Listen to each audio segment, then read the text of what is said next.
आज हम बात करने वाले हैं उत्तर प्रदेश की राजनीति की एक ऐसी कद्दावर नेता की जो एक समय पर ताकत के शिखर पर थी, लेकिन आज आज वो जैसे राजनीतिक सीन से गायब ही हो गई हैं। ये कहानी है अनुराधा चौधरी की। तो सबसे बड़ा सवाल यही उठता है कि एक नेता जिनका पश्चिमी यूपी में इतना दबदबा था, वो अचानक राजनीतिक परिदृश्य से ओझल कैसे हो गईं? आखिर वो गईं तो गईं कहाँ? चलिए इसी रहस्य को आज समझते हैं। जी हाँ, नाम है अनुराधा चौधरी। एक दौर था जब यूपी की पॉलिटिक्स में इनका नाम ही काफी था। इनकी एक अलग पहचान हुआ करती थी। तो आइए कहानी को एकदम शुरुआत से समझते हैं, उनके सफर से। तो सबसे पहले बात करते हैं उनके शानदार राजनीतिक उदय की। मतलब कैसे उन्होंने बहुत ही कम समय में सत्ता के गलियारों में अपनी एक जबरदस्त जगह बना ली थी। जरा इस टाइमलाइन पर नजर डालिए, ये उनकी रफ्तार को दिखाता है। 2002 में वो भगरा से विधायक बनती हैं और उन्हें सीधे पीडब्ल्यूडी जैसा बड़ा मंत्रालय मिलता है, जो किसी भी सरकार में एक बहुत पावरफुल पोजीशन मानी जाती है। और फिर सिर्फ 2 साल बाद 2004 में वो कैराना से लोकसभा चुनाव जीतकर सांसद बन जाती हैं। ये उनके बढ़ते राजनीतिक कद का एकदम साफ सबूत था। तो उनकी ताकत का बेस क्या था? देखिए, वो पश्चिमी यूपी की पॉलिटिक्स, खासकर जाट बेल्ट की एक बहुत बड़ी आवाज थी। उन्हें अपने समुदाय का जबरदस्त सपोर्ट हासिल था। साथ ही वो महिलाओं के बीच भी एक काफी पॉपुलर चेहरा थीं और राष्ट्रीय लोकदल यानी आरएलडी के अंदर तो उनकी गिनती चौधरी अजीत सिंह के सबसे करीबी और ताकतवर नेताओं में होती थी। लेकिन कहते हैं ना, हर राजनीतिक कहानी में एक ऐसा मोड़ आता है जो सब कुछ बदल देता है। अनुराधा चौधरी के करियर में भी एक ऐसा ही टर्निंग पॉइंट आया जिसने उनकी पूरी दिशा ही बदल कर रख दी।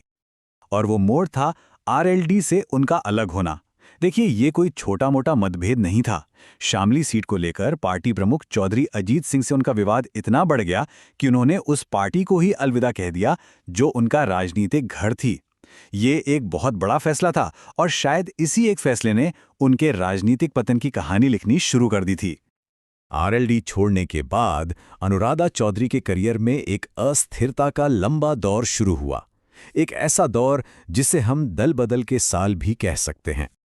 यह स्लाइड उनके उस दौर को बिल्कुल साफ दिखाती है। अपने घर यानी आरएलडी से निकलकर वो 2012 में समाजवादी पार्टी में गईं, शायद इस उम्मीद में कि वहां उन्हें कोई बड़ा मौका मिलेगा।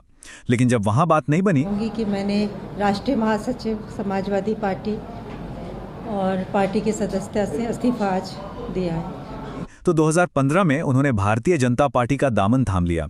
लेकिन होता यह है कि बार बार पार्टी बदलने से आपकी अपनी राजनीतिक पहचान और समर्थकों का जो बेस होता है, वो दोनों ही कमजोर पड़ते जाते हैं। तो अब हम वापस उसी सवाल पर आते हैं जिसके साथ हमने ये चर्चा शुरू की थी कि वो राजनीति से गायब क्यों हो गई।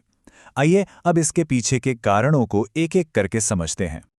देखिए, ये एक तरह का डोमिनो इफेक्ट था। बार बार दल बदल से उनके समर्थकों का भरोसा टूटा और इसी वजह से नई पार्टियों ने भी उन्हें कोई बड़ी जिम्मेदारी या टिकट नहीं दिया। इसी बीच राजनीति में नए और युवा चेहरे अपनी जगह बना रहे थे। और देखिए, जब कोई नेता किसी सक्रिय पद से लंबे समय तक दूर रहता है तो धीरे धीरे वो मीडिया और जनता दोनों की नजरों से ओझल हो ही जाता है। तो अनुराधा चौधरी की कहानी सिर्फ एक नेता के उतार चढ़ाव की कहानी नहीं है, बल्कि ये भारतीय राजनीति में टिके रहने की चुनौतियों पर एक बहुत गहरा सबक भी है, एक तरह की केस स्टडी है। और ये आंकड़ा 13 साल, ये इस कहानी के ठहराव को बहुत जोरदार तरीके से बताता है। सोचिए, अक्टूबर 2024 में पूरे 13 साल के लंबे गैप के बाद उन्हें आरएलडी के दफ्तर में देखा गया। ये 13 साल का राजनीतिक वनवास उनके सफर के बारे में बहुत कुछ कहता है। तो ये कहानी हमें एक बहुत बड़े सवाल पर सोचने के लिए मजबूर करती है। क्या राजनीति में अपनी जगह बनाए रखने के लिए निजी वफादारी से ज्यादा जरूरी सही वक्त पर चली गई रणनीतिक चालें होती हैं? अनुराधा चौधरी की कहानी शायद इसी का एक उदाहरण है। सोचने वाली बात है ना?